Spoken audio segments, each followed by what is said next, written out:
Welcome back to another reaction. Today I'm going to check out the Great Emu Wars. Apparently it's supposed to be funny. A nutcase told me about it, so I don't know. We're gonna see. Um, I don't have much to say about it because I don't know. I know little about these things. I see them on like homesteads out here, and they're at zoos. But that's all I know, and they're funny looking. So let's check out about this war you guys had out there in Australia. 42 here. Australia is home to some truly nightmarish creations. And no, I don't mean Neighbours, which has inexplicably been on British TV for over 30 years. I'm talking about wildlife, the kind you can only find in the lands down under. Snakes that can kill you in an instant, spiders the size of your head, and a variety of other creatures that would rip out your intestines and eat your face as soon as you look at it. With that in mind, you'd think that if the Australian government ever decided to declare all-out war on one of the creatures that roam their beautiful land, it would be on something venomous, carnivorous, or at the very least, mildly bad-tempered. But no. In perhaps the greatest version of man vs. beast ever recorded, the Aussies went after the emu. That's a weird thing. The ensuing struggle was so bloody, it is today known as the Great Emu War of 1932. And no, I'm not making that up. But you can see why the government would want to go to town on these fearsome creatures, can't you? Just look at them. The baleful dead eyes, the small but probably very deadly beak, the stubby legs that could quite happily kick your elderly grandmother to death. But actually, the reasons for wanting to commit mass emucide were a bit more complicated than that. After World War I, the government decided to give their discharged veterans some land in Western Australia, so they could live out their days as farmers, have a bit of peace and quiet, and it always starts this way, doesn't it? The horrors of war. It sounded good on paper, but in reality, it didn't quite turn out to be the utopia the veterans had expected. The land was unfertile and the farming hard, back-breaking work. And then the Great Depression arrived in 1929 to make things even worse. Wheat prices fell precipitously. The government failed to follow through on promised subsidies for farmers. And then, in 1932, just to add insult to injury, the emus turned up. 20,000 of them. And what was worse, they were hungry for the sweet taste of man flesh. Well, okay, wheat. I was about to say. But still, they were hungry. I was about to pause that. You could even say they were peckish. Mind you, this wasn't the first time the emus had made themselves known to man. Far from it. Up until 1922, emus had been a protected species, but they were soon reclassified as vermin after it became clear they had no respect for social etiquette. Emus, you see, don't have a firm grasp on the concept of farming. Through the eyes of an emu, a farm is basically a very convenient kind of all-you-can-eat buffet. But farming in Western Australia is hard enough as it is. So, when a horde of weird-looking birds comes along to joyfully munch through the literal fruits of your labour, you aren't going to lie down and take it. So, in 1923, a bounty system was introduced, offering cash for every emu killed. It seemed like a good idea at the time, and it probably would have worked pretty well, if it hadn't been for the numbers. These ex-military farmers were all well-trained with a rifle, of course.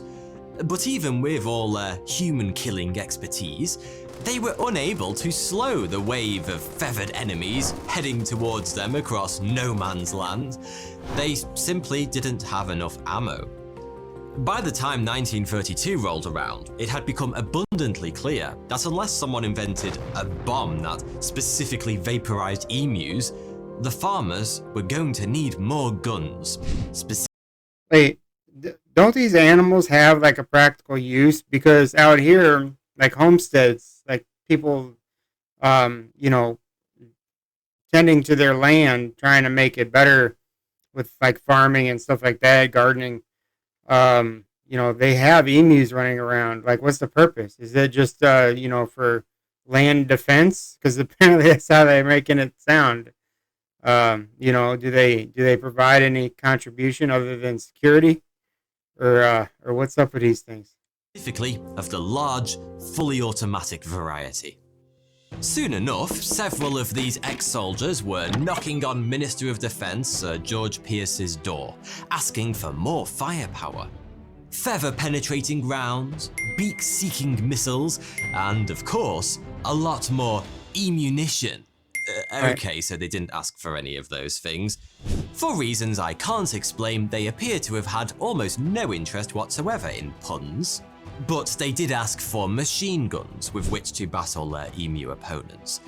And amazingly, the government agreed, not only providing the weapons in the form of 2 Lewis guns, but also sending in the army to wield them. The transport of fresh soldiers was paid for by the Western Australian government, and the farmers provided food, accommodation, and paid for the ammunition. It was probably overkill, but as far as Pierce was concerned, the birds would provide good target practice for his men, and the feathers could be used to make hats for the light horsemen. After all, if you're killing thousands of birds with 2 machine guns, you might as well kill 2 birds with 1 stone whilst you're at it. The operation was led by Major GPW Meredith of the 7th Heavy Battery of the Royal Australian Artillery. And if the amount of syllables in a person's title are any indication of his emu murdering capabilities, then he was certainly the man for the job. In October of 1932, he took 2 soldiers from his battery, along with 2 Lewis guns and 10,000 rounds of ammo, and headed off to assist the farmers. During the first day, however, the war was called off by rain, which admittedly makes it sound more like a tennis match at Wimbledon than a serious military campaign. Right. You couldn't imagine Hitler saying, "Hold on lads, our panzers are getting damp. Let's invade Poland tomorrow." The hell's a panzer? Anyway, this unexpected downpour made the enemy scatter, which was a significant problem. Because when you're trying to fire a barrage of machine gun bullets into a crowd of emus, you really don't want them to start valuing their personal space. Right. But by the 2nd of November, hostilities had resumed once more.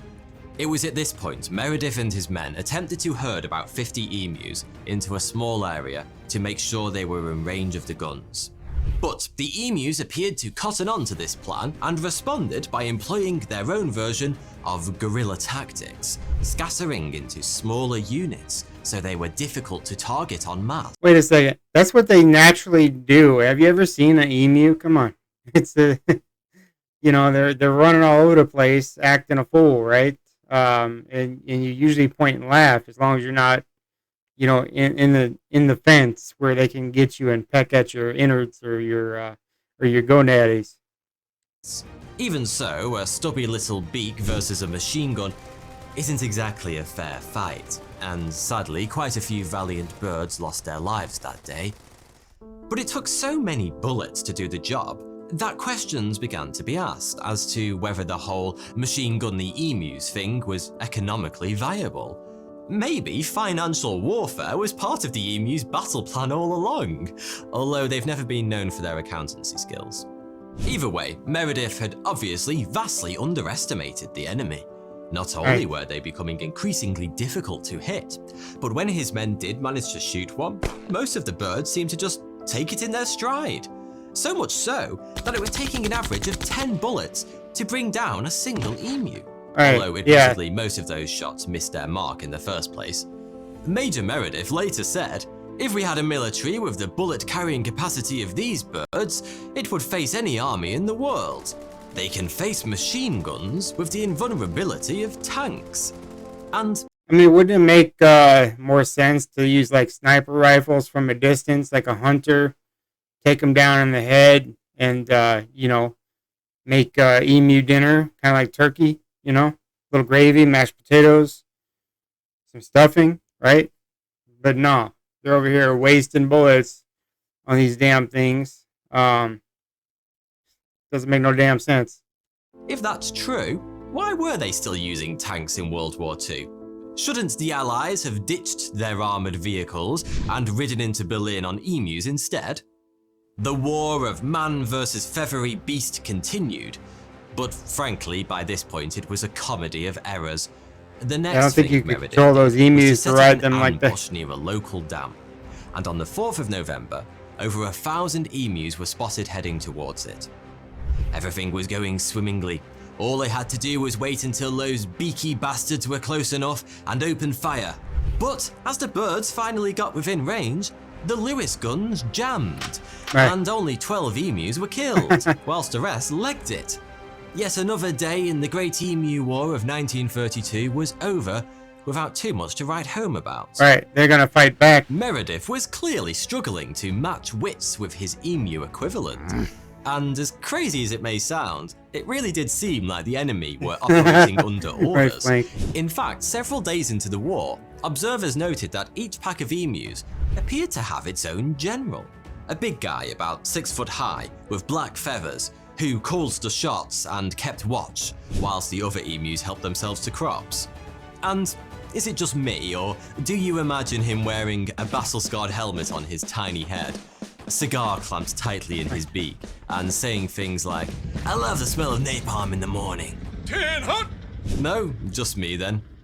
Out of frustration, or maybe pure desperation, the army mounted one of the Lewis guns on a truck and tried to mow down the emus that way. The emus, however, were like Usain Bolt on speed. Not only that, but the ride was so bumpy, the gunner in the back was unable to fire off any shots. At one point, a particularly brave kamikaze emu managed to get his corpse caught in the truck's steering equipment, causing the driver to steer into somebody's fence, which promptly disintegrated. Yeah. And in Western Australia, It does that. fences were pretty damn important, which was another reason emus had to be sacrificed on the altar of agriculture. You see, emus not only destroyed the crops, they also left gaps in fences where rabbits could get through. So what, I hear you ask? What's the big deal about a few cute fluffy bunnies? Well, rabbits are a very big deal in Oz, hence the rabbit-proof fence. I mean, pretty much which runs everywhere for here too. 1,700 They'll destroy your garden. kilometers across Western Australia. They're a significant factor in species loss and have a huge impact on both natural resources and crops, due to the fact they graze like a fat man at a wedding. Mind you, the rabbit fence hasn't done a fantastic job of bunny massacring, because they're still a problem. In the 1950s, the myxoma virus, which causes myxomatosis, was deliberately introduced into the rabbit population in Australia. This That's cut stupid. down numbers for a while, but the rabbits have since developed immunity, allowing them to keep on breeding like rabbits. Could the Great Rabbit War be next? Only time will tell. By the 8th of November 1932, 2,500 shots had been fired in the Great Emu War. All of them by the human side, I should add. But the number of emus killed was only in the hundreds, with some claiming it was as low as 50. Still, it wasn't all doom and gloom, because Meredith made a note in his official report, sounding particularly proud of himself, that not one of his men had been injured during the battle, which is a miracle when you think about it. I mean, those poor men were left to face a mass of placid, flightless birds all on their own, with nothing but machine guns to defend themselves. It's a miracle any of those boys got out alive. Yeah. Perhaps, unsurprisingly, it was also around this point Sarcasm Meredith is good on started this losing the channel. support of the local media. They were making quite a big deal of the fact that only a few emus were dying, especially given the Rambo-esque levels of firepower being brought to bear. It also didn't help that serious questions were being asked in Parliament. For example, when one politician suggested medals should be awarded to those brave soldiers taking part in the Emu War, That's a funny. member of the opposition said the medals should be given to the emus Right. instead, as Exactly, I was gonna say they've won every round so far. If the agricultural ramifications hadn't been so serious, Meredith and his men could easily have become a laughingstock. Defense Minister George They weren't? Pearce, who'd agreed to the whole thing in the first place, was even given the unofficial title Minister for the Emu War, which could hardly have been a feather in the cap of his military career. Still, he I kept thought on we already had defending 6. the operation, and with support from the Premier of Western Your math is Australia, off, buddy. it was agreed battle would recommence. On the 13th of November, bullets were flying once again, and by the 2nd of December, the military were killing around 100 emus per week. That was definitely an improvement, but it was hardly putting a dent in the mass ranks of emus, and by 1934, the higher-ups in government were clearly at the end of their tether. I'll stop now, I promise. The bounty system was reintroduced, and the farmers were given enough ammunition to take care of the issue themselves, which proved to be pretty effective because over 57,000 bounties were claimed. Yeah, I was going to say, leave it to the people. The government's not efficient, no matter where. Because in 1943, wheat farmers were concerned enough to request military assistance with the growing emu threat once again. And apparently having learnt from the debacle with the Lewis guns, this time the farmers had a better idea. They wanted the army to bring bombs. Lots of bombs. I'm happy to say the military respectfully declined the invitation. But the emu problem wasn't going away, and in 1950 it was raised in federal parliament, where Army Minister Josiah Francis approved the release of 500,000 rounds of ammunition to help with the claiming of bounties. All told, around 300,000 emus were killed in Western Australia as part of the Great Emu War and the skirmishes that followed. But who really won the Great Emu War of 1932? Man or emu? It's true, a lot of emus were sent to meet their beaky maker, and so far as we know, not one human combatant died in the line of duty. As far as you know. But even so, the emus put up a remarkably good fight considering the circumstances. These days, the majestic emu appears on the... Like, think about that for a second. If people did die or kidnapped and tortured by the emus, would the government admit it? No, because like, it's ridiculous. Australian coat of arms, which is more than you can say for Major GPW Meredith. And in 2020, a video game was released based around the Emu War, but I've yet to see a game set in the Western Australian Parliament. Perhaps the greatest victory of all, however, is that the emu is still with us. And it's thankfully now illegal for anyone to murder them with machine guns, bombs, or anything else for that matter. So maybe that sarcastic politician was right. Maybe the emus should have been given a medal after all. And maybe we should have a day of remembrance for those emus who lost their lives defending their right to eat their own body weight in wheat. Maybe we can convince Christopher Nolan to make a movie about it, like he did with Dunkirk. I'm sure Tom Hardy would make a fantastic emu. Thanks for watching. Yeah, so, I mean, it makes sense to give them medals for surviving, through the slaughter from this military. I don't know what the hell is wrong with you people. But we got no room to talk here. So our government's done stupid stuff.